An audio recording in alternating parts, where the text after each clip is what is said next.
The results screen shows all of the calculated values for the test.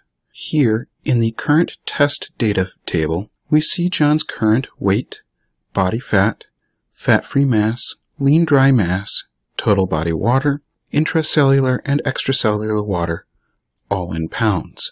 Fat is the estimate of the total adipose stored inside the fat cells in the body. If you were to suck out all of John's fat, what you'd be left with is the fat-free mass, or lean mass.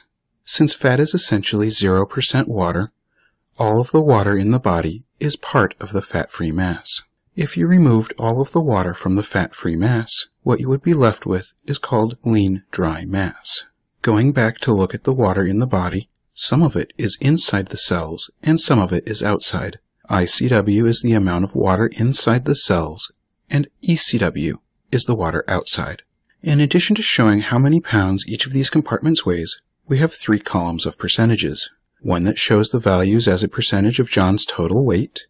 Here we see that he is 35.7% body fat, and looking at the weights, 83.6 pounds is a little over 1/3 of his total body weight of 234. This column shows lean dry mass, TBW, ICW, and ECW as percentages of fat-free mass, and this column shows ICW and ECW as percentages of total body water. See, these two percentages add up to 100%, and if you add the weight of the ICW and ECW together, you get the weight of TBW.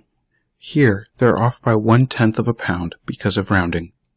We also have values for body mass index, phase angle, BMR, and DEE. Up above, there are checkboxes for all of the various charts and graphs that BC can generate. Bar charts for the body composition and fluids compartments, showing pounds, pie charts showing the breakdown of fat and fat-free mass, and ICW and ECW as percentages, and a complete pie chart showing how all of the compartments relate to each other and the whole body. We also have historical graphs for body composition, fluids, body mass index, phase angle, and BMR and DEE.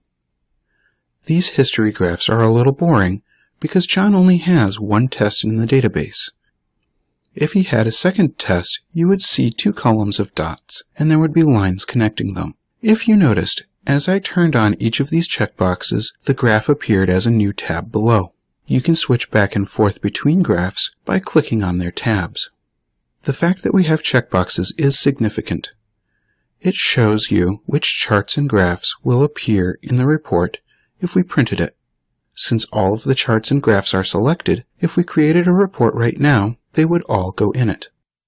If you change your mind about printing a graph, just uncheck it. It will disappear from the list of tabs below and will not go in the generated report. At the bottom of the window, the Return to Test button will take us back to the test input form.